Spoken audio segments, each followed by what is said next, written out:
Hey, this is Ray Alder from Fates Warning, and you're watching Stormbringer, the Austrian heavy zine.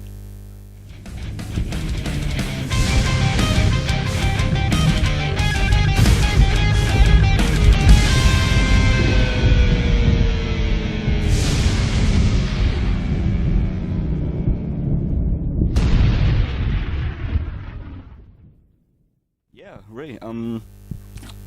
It's been a long time since you've been in Austria. Yeah. I think it's back nearly 20 years, as far as I remember. With Dream Theater, I think. Maybe it was it that concert? Because I thought today it was that concert. I was there. Yeah, it's been a very long time. Didn't know what to expect coming back, but happy to be here. Why? Why haven't you been here all the time? I don't know. It's booking agents, promoters. I don't know. It's not our decision. You know, we can't say where we go. It's always up to booking agents. That's a beautiful country. Well, yeah, I woke up just so I could see driving in, you know, and then, I took like a million pictures, but then, you know, again, it's amazing. There's the Alps and the bus going around the corners. And which you don't see today. We have to tell you don't see the Alps today because it's very foggy. Yeah, I got some cool shots. The clouds broke every now and then, but yeah, it's cool. Very nice. But you've been touring constantly in Europe as well. But you've been over to the former Eastern countries a lot, to Bulgaria, Romania, Greece. Was this because they didn't get lots of Fates Warning before that? Yeah, because I mean it was discussed before. Jim and I talked about it too with our booking agent. If you know, do the Eastern countries, Romania and Bulgaria and things like that. And, just experimental to see, you know, what it was like. Also, just to see the country and meet the people and things. And that was really nice. The one tour we did about a couple of years ago was most of Eastern Europe, and it was incredible. And Romania was absolutely amazing. And just seeing just a different culture and different world. Yeah, I've never been there, so you tell me. It's amazing. It's just incredible. It's something you need to see and experience. You know, in order to, I can't describe it to you, but the people are amazing, and they totally appreciate, obviously, you know, you going so far to see them. Mm-hmm. You know, so and it's great. We look forward to it. And on this one now we're doing Serbia and Croatia, which we've never been to as well, and Poland, which was. Poland was amazing, man. Like, been there in Krakow last night. Yeah, Krakow was. I didn't know what to expect, and the crowds were. I think some of the best crowds you ever have are the Greek crowds. I don't know why, but I love them and they love us, and it's amazing. But in Poland, we felt like the same kind of love that was there. It's crazy, amazing crowds, and saying every word, and hopefully that continues on the rest of the tour. You got recently you got an album out called Darkness in a Different Light. Is this some kind of I don't know, you don't like the term concept album, but is there some meaning in the darkness and in the light part of this? I mean, it's once the lyrics were done and Jim and I were trying to come up with a title, we had a lot of different ideas, but he came up with Darkness in a Different Light, which seemed to make sense because a lot of the lyrics seemed to be you know, a lot darker, on the darker side, not negative, but a little darker than most. But in the end, the lyrics actually mean, you know, it's there's a brighter side. You know what I mean? There's a happy ending, basically, is what a lot of the lyrics. So that kind of makes sense. Darkness in a Different Light. So it made sense to us. And I think it's cool. Yeah, it sounds cool. I was just irritated with the cover because it looks like a pop record, actually. Well, that was our idea. I mean, we had a lot of different ideas for that as well, and that took a long time, more than you would imagine for an album cover. And the record company, we didn't like it very much, but we liked it. It was just very clean and very nice. And it's not a bad cover per se, but it's you don't expect something like this. But no, not from us. I mean, all our covers are always usually really, really dark. So I mean, we kind of flipped it around, and I think it's beautiful, actually. I love it myself. You say dark. There was always a very kind of a dark mood or a sinister mood in the music of Fates Warning. Do you know why this is? Is this where you come from? the region, or just your personal moods? You go into music. You know, I mean, music is obviously an outlet, especially when you write. You know, it's definitely an outlet. It's just somewhat of a therapy for yourself. You know, and obviously we're not unhappy people. Although today I was not very good mood, but I mean, no, you know us, we're dorks. You know, we run around and laugh and we act like, you know, we act very silly like children. But you know, again, I think it's just more of a therapy for us, and it just comes out that way.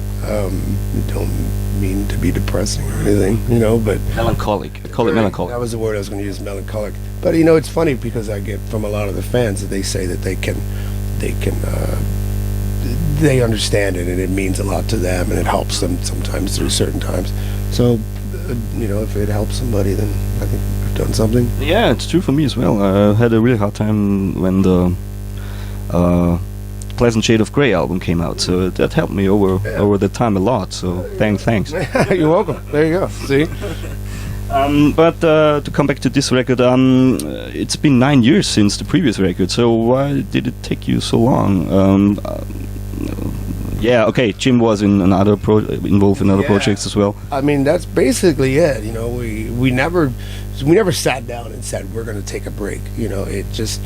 We did the album, we toured, and then, you know, Jim would work on a project, or I would work on a project, and somebody would be done and say, okay, well, I'm ready to work. And I go, oh, well, I'm working on this now. Like, okay, well, then I'll work on this while you're working on that. And it just kept going, and it sort of spiraled out of control. And, you know, with everybody, Bobby and Joey, we're all in different groups and different bands. We all do different things, and, you know, try to make a living and make money doing this. But obviously... if you want to make money, you shouldn't really be in a band, you know, unless you're in a big band.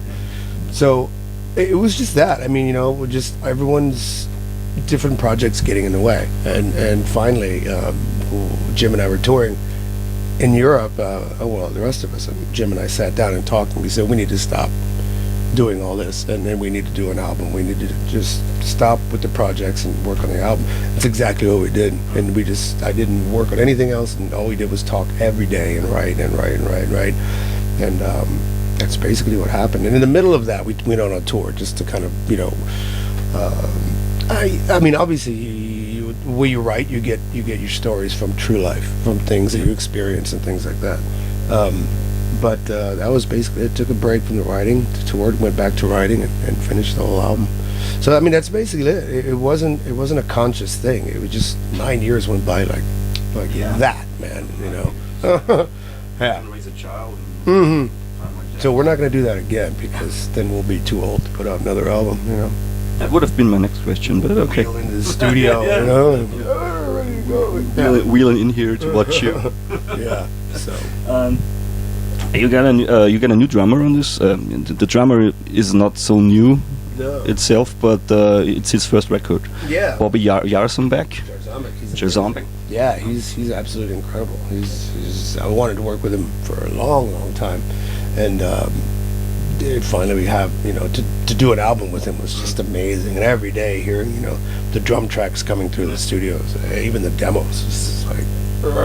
But you've been touring with him for several years before going to the studio with him, so... Yeah, and he did the Arch Mateos thing, and then I heard that, and he's just incredible. So I couldn't wait to do an album with him as well. It's just, I couldn't be happier. I think he's probably just one of the best drummers I've ever heard, honestly. I really do. I mean, Mark Sonder wasn't bad, but he was more of an artsy kind of drummer, and he's more a metal kind of drummer. Yeah, Bobby's more of, he's I wouldn't say a rock drummer. He's obviously really technical, but he just beats the shit out of his drums, and to see the way he gels with the rest of us, as personally as friends and bandmates, it's just perfect, and we all get along absolutely great. And I couldn't think of another guy that I'd want to tour with, to be honest. So. Yeah, we're all glad you have him in the band. So. Yeah. What about Frank Aresti? Where is he? Why is he not touring with you? The whole thing was Frank was, you know, yes, we're going to reform. Frank's be back in the band, and he did play on the album. And the idea was we were going to tour. But as soon as we were working on the album and he was done, he actually got the job that he always wanted. I shouldn't even say who it is, but he got a great job. He moved to the West Coast. He got married, and a lot of things changed really rapidly. So you know, that's basically why he's not touring with us. But there's maybe somewhere down the line he will again. It's not over, put it that way. So he's not out of the band; he's just not around yet. Yeah, yeah. Back to your business. I see the set list, and I saw there are some old tracks in there. One track from No Exit, I guess, and one track from Perfect Symmetry. This was a time when your voice was very more pitched in a higher dimension, I guess, because the music was demanding it. So how do you how do that's what I meant. Yeah, I mean, at the time I was young and everybody was doing the screaming, and I thought that was cool. And you know, as I got older and progressed as a singer and realized what I wanted to do, I found it really silly. I didn't, you know, and then even, you know, going like live, you know, in the old days, I would try not to do it as much. It just seems silly to me, you know. It's sometimes it sounds silly to sound like a siren. Yeah, it doesn't make any sense. But as I got, you know, I grew as a singer, I knew what I wanted to do, and I realized that, you know, I think soul is more important than range, you know. And it seemed as though like my voice just said, "Yeah, I agree with you. Fuck it," and it just kind of changed on its own. But I mean, I like my voice where it is now. I have no problem, you know. I like where I am. Some people want to hear the high screams, but you know, we don't. Sorry. Thank you. Yeah. But have you? That was the original point of me. Did you have to adapt the songs on another level to fit the voice into it? You got to work around different things where the high parts are, and a lot of the times I think it sounds much better the way it is. Lowering certain things, there's different notes. In hindsight, I wish I had done what I'm doing now back then. Yeah, but it was a sign of the times, I guess. It was a thing at the time. And Queensrÿche all did it that way. Yeah, Jeff isn't really doing those anymore either, so you know, that's what we get for smoking and singing too much. Yeah, your voice isn't getting better with the age, you know. Like, are you training your voice like when you're on tour or something? No, my main thing is to try not to smoke as much, and definitely try not to drink as, you know, it's not like the old days anymore. Of course, when we were younger, we would party every night, and then I would really lose my voice. But now it's, you know, casual, couple glasses of wine and relax with everybody, and my voice sounds like this now because I haven't warmed up, I haven't done anything. But this is pretty much normally my speaking voice. I'm kind of hoarse, smoky they call it.